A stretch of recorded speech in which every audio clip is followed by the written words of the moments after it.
So last Sunday, July 10th, 2022, Games Workshop presented its latest Warhammer preview online, the Summer Skirmish Edition, with information about upcoming releases for Warcry, Necromunda, Blood Bowl, and Kill Team, as well as a new Witch Hunter warband for Warhammer Underworlds known as Hexbane's Hunters.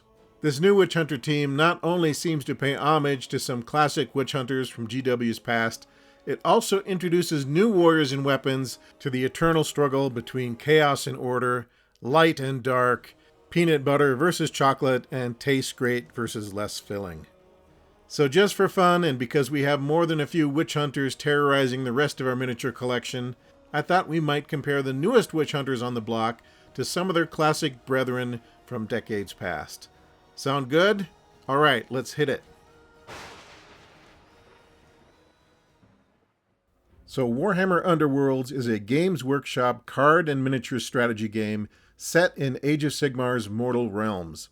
And Hexbane's Hunters is a new warband for Underworlds, though many folks will no doubt commandeer the figures for other fantasy games or kitbash them to make Inquisition characters for 40k. Here's what the Warhammer community page has to say about this team. Quote, "This mirthless band of witch hunters is led by Haskell Hexbane, who has been commanded by the clandestine Order of Azir to bring the cleansing fires of justice to the abyssal heart of the Nether Maze." Unquote. In last Sunday's Warhammer Preview Online, one of the presenters described Haskell Hexbane as a classic big hat witch hunter archetype, which is kind of spot on. He sort of reminds me of Robert E. Howard's Solomon Kane character. Oddly enough, though, there aren't any big hat witch hunters in the classic Mordheim witch hunter warband, though they were represented in both Warhammer Fantasy and Warhammer Quest, as we'll see in a few minutes. So in addition to Big Hat Witch Hunter Haskell Hexbane, this new Witch Hunter team also includes an armored brute wielding an enormous axe, a pistolero with a multi-barreled pepper box handgun, an armored crossbowman with explosive bolts. If you look closely, there is a small grenade on the end of the crossbow bolt there, and a pair of war dogs. And I think those heroic and vicious canines are a tip of the hat to the old Mordheim Witch Hunter war dogs from long ago. And speaking of Mordheim, let's travel back to the year 1999 and check out the classic Witch Hunter warband from Games Workshop's very influential skirmish game set in a post-catastrophe city of the damned.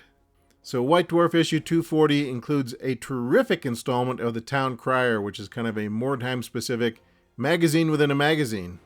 And as luck would have it, the lead story is about the Order of the Templars of Sigmar, universally known as the Witch Hunters. So these happy fellows have dedicated their lives to eradicating heretics, warlocks, witches, sorcerers, fortune-tellers, necromancers, worshippers of the dark gods, deviants, mutants, blasphemers, sinners, utterers of profanities, servants of demons, or composers of corrupting music.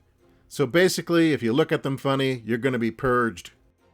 So here's a catalog shot of a Mordheim Witch Hunter warband. These might be the figures you got in the Witch Hunter box, I'm not quite sure, but there is a Witch Hunter captain kind of there in the middle.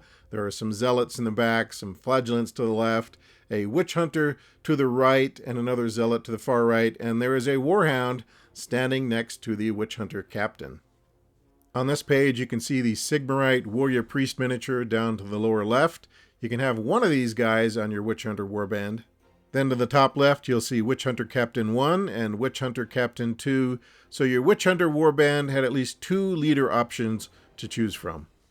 On this page, we see a couple of loyal Witch Hunter warhounds, as well as a bunch of rank-and-file Witch Hunters. And frankly, any of those first 3, I think there, the 2 guys with the torches and the 1 guy with the sword, would make great leader options as well if you didn't want to use them as rank-and-file Witch Hunters. Alright, now let's take a look at some of the classic GW Witch Hunter miniatures from my collection. And just for fun, we're going to use them to tell a quick story of a Witch Hunter warband that got separated in an undead-infested section of Mordheim. So here we have a Sigmarite priest and 2 Witch Hunter zealots who realize they are all alone and surrounded by vampires. With options limited and survival on the line, one of the zealots decides to distract a vampire lord with an impromptu puppet show. When this fails to achieve the desired result, the 2 zealots run for their lives, leaving the Sigmarite priest behind. Well, he is a warrior priest after all. Perhaps he can fight his way out with hammer and flame. Nearby, one bearded zealot and two bearded flagellants hear the ruckus and the pleas for help, and ponder for a moment whether Sigmar would want them to move toward the danger or away from it. Meanwhile, the witch hunter captain has found an unexpected ally in the streets of Mordheim. It is a Warhammer Quest Big Hat Witch Hunter. Together, with common cause, they fight the advancing warriors of the dead. Next, another ally arrives. It is the legendary witch hunter Johann von Hall of Warhammer Fantasy's Dogs of War. He's looking for his partner Wilhelm, who has gotten lost in the maze of streets, but he doesn't mind shooting a few vampires while he's at it. And finally, a lone, torch-carrying witch hunter finds a strange priest wandering the ruins of Mordheim. I think the miniature on the left might be a converted Imperial preacher from Warhammer 40k, but whatever his background, he fits right in with the witch hunters. Alright folks, that is our look at a host of Games Workshop witch hunters, both old school and the new bloods. Which are your favorites? I'm kind of a fan of the old metal sculpts myself, but those are hard to come by these days, so these plastics here are pretty good proxies, I admit. And if I was building some kind of a witch hunter warband now, or a sci-fi Inquisitor's retinue, I would definitely pick some of these up, as long as they weren't too expensive. Alright folks, that is a wrap on today's video. I hope you enjoyed it. If you have any thoughts on witch hunters, old, new, or in between, please leave a comment in the comment section. We do read them all, and I guess it's good for the algorithm too.